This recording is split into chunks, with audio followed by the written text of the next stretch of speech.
The year was 1588, and Europe trembled on the brink of a cataclysm. This was not just another war between rival kingdoms. It was a war of faith, power, and survival itself. Spain, the richest empire on earth, stretched across continents. Its king, Philip II, commanded armies, navies, and colonies from the Americas to the Philippines. His ships carried endless treasures of silver and gold. His Catholic faith burned with zeal, and his ambition knew no boundaries. And across the narrow English Channel stood Elizabeth I of England, the Queen, whom Philip considered both illegitimate and heretical. A monarch whose Protestant faith and rebellious piracy had insulted Spain one time too many. For decades, tensions had been building. Elizabeth had supported Dutch rebels against Spanish rule. English privateers like Sir Francis Drake had plundered Spain's treasure fleets, humiliating Philip's power. Religious differences sharpened the hostility Catholic Spain saw. Protestant England as dangerous heresy that had to be extinguished. By 1588, Philip had resolved on a final solution, an invasion that would crush Elizabeth's throne, restore Catholic rule, and cement Spain as the uncontested master of Europe. Thus, the most ambitious fleet the world had ever seen was assembled. The Armada Invincible. The Invincible Armada was no ordinary naval force. It was an armada of more than 130 ships, including massive galleons, heavily armed merchantmen, and supply craft. On board were nearly 30,000 men, sailors, soldiers, priests, and officers. They carried around 2,500 cannons and enough weaponry to invade and occupy a nation.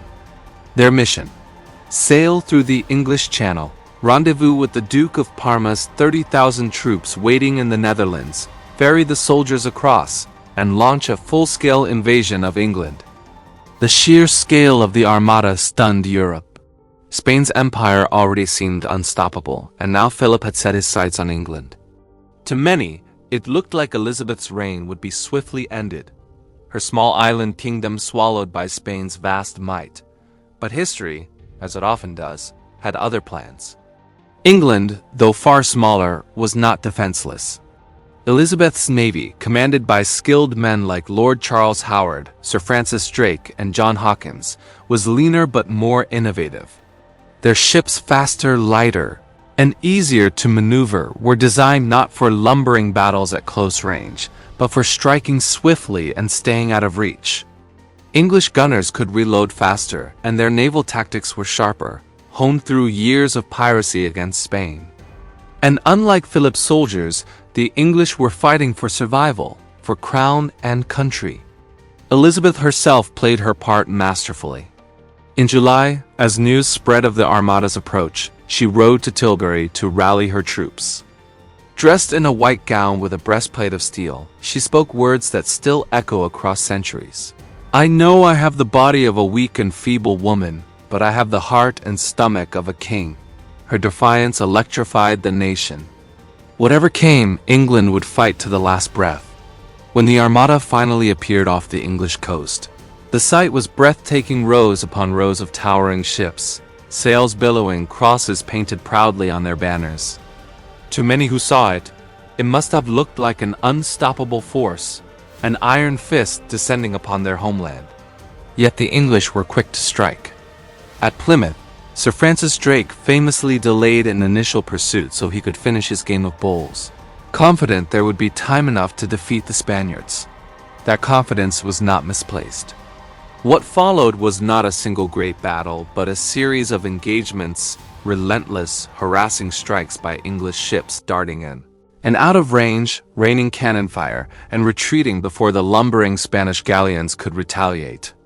The English navy exploited every advantage of speed and firepower, knowing they could not afford to allow Spain's fleet to regroup or land its troops. The campaign reached its climax off Calais. The Armada anchored tightly together, awaiting orders to join Parma's army. But the English unleashed a nightmare: fireships. 8 old vessels were loaded with pitch, tar, and gunpowder, set ablaze, and sent drifting into the packed Spanish formation. In the darkness, the sight of flaming ships bearing down upon them sowed terror. Captains cut anchors, crews scrambled, and order collapsed.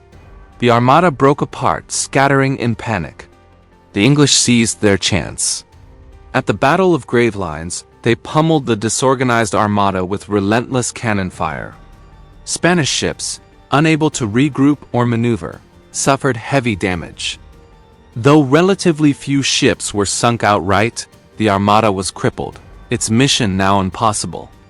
The rendezvous with Parma's forces never happened. But the nightmare was only beginning for Spain. Forced to retreat northward, the Armada sailed around Scotland and Ireland in a desperate attempt to return home. And it was there that nature delivered its most devastating blow.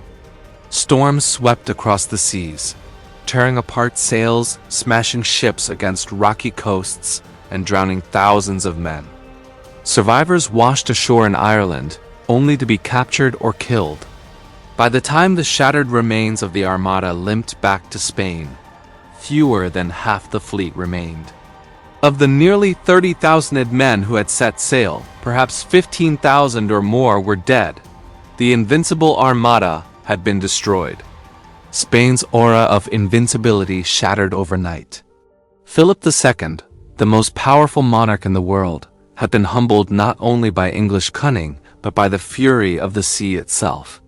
For England, the victory was transformative. It was seen not merely as survival, but as divine deliverance. Elizabeth's reign was secured, her people galvanized, her legitimacy confirmed.